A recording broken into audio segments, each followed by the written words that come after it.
This poor analogy may help us to more usefully approach the question of how to seek God.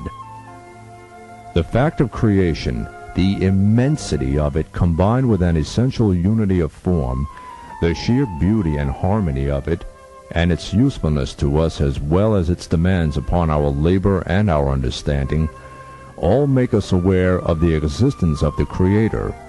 In just the same way as we deduce from the manufacturer of a wonderful diversity of fabrics out of a single material that there is certainly an agent who spins and mixes and dyes and weaves and otherwise prepares the final product, so we deduce from the stunning evidence of the creation that there is a Creator. While a manufacturer of fabrics can be got hold of and may be persuaded to make himself known to us, no such impertinent curiosity can be addressed to the Creator. Indeed, it would be most incorrect to do so, as well as being impossible, just as impossible as it would be for the fabric to address such curiosity to the fabric maker. Thus, without assistance from the Creator himself, we can get no further than when, hearing the first knocking on the door, we begin to indulge hopelessly vague surmises about who was knocking. But the reality is that, by the mercy of God, the creation of mankind was accompanied by revelation. Through God's revelation to the prophets and their teaching, the door is held open for us. We are enabled to respond to the creation around us as signs manifesting not only the fact of the Creator's existence, but also His attributes. Through the prophets, we learn to contemplate His attributes and to call them the One, the All-Merciful, the All-Compassionate, the All-Knowing, the All-Powerful, and so on. A true understanding of these attributes requires inward experience and contemplation, which are achieved only after sincere and total observance of the divine decrees, objective study, and long, profound meditation, according to the pattern of the prophets.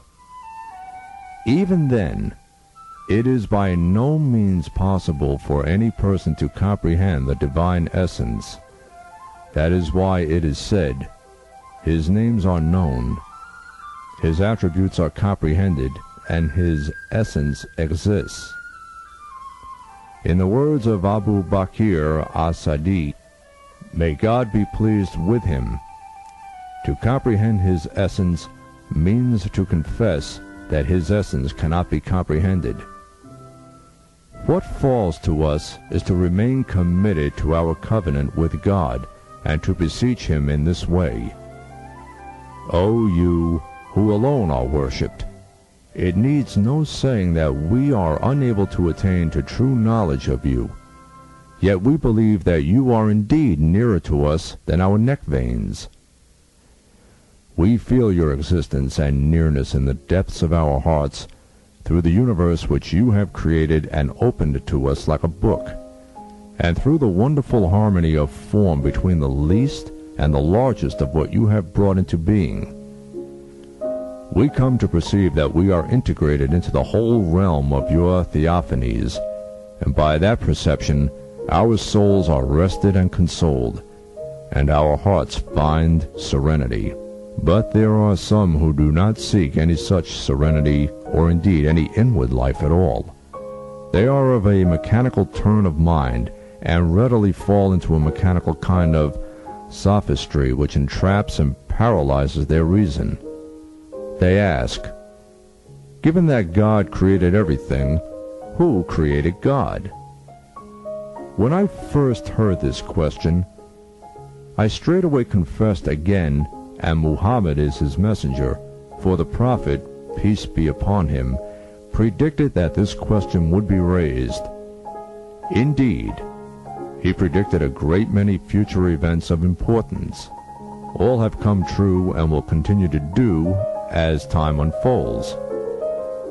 On one occasion he said, "A day will certainly come when some people will sit with their legs crossed and ask, given that God created everything, who created God?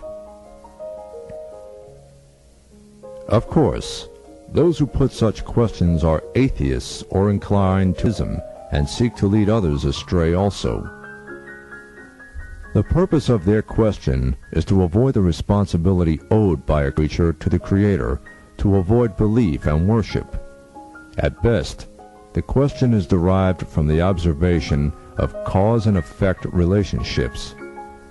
Every circumstance can be thought of as an effect and attributed to an antecedent circumstance or cause, which in turn is attributed to some circumstance antecedent to it, and so on.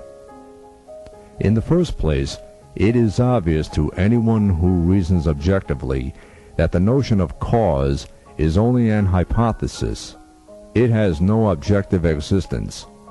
All that objectively exists is a particular, often, but not always, repeated sequence of circumstances.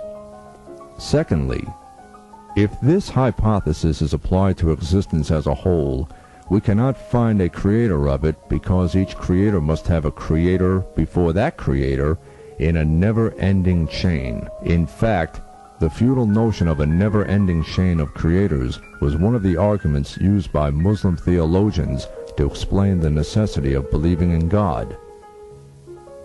It is self-evident that the Creator must be self-subsistent and one, without like or equal. If any created being can be said to cause anything, that capacity to cause was itself created within that being. Thus, no being in the universe can be said to be self-existent. Rather, it owes its existence to the Creator, who alone is self-existent, as well as self-subsistent. It follows from the fact that the Creator alone truly creates that for each and every being. He has determined all possible causes and effects, all things whatsoever that come before or after it. Therefore, we speak of God as the sustainer, who holds and gives life to his creation from first to last. All causes have their beginning in him, and all effects find their ending in him. In truth, created things are no more than so many ciphers or zeros which, no matter how many we put in a series, add up to nothing, unless a positive one is placed before the series to give it value. In just this way, the creation could have no real existence nor any value except by God.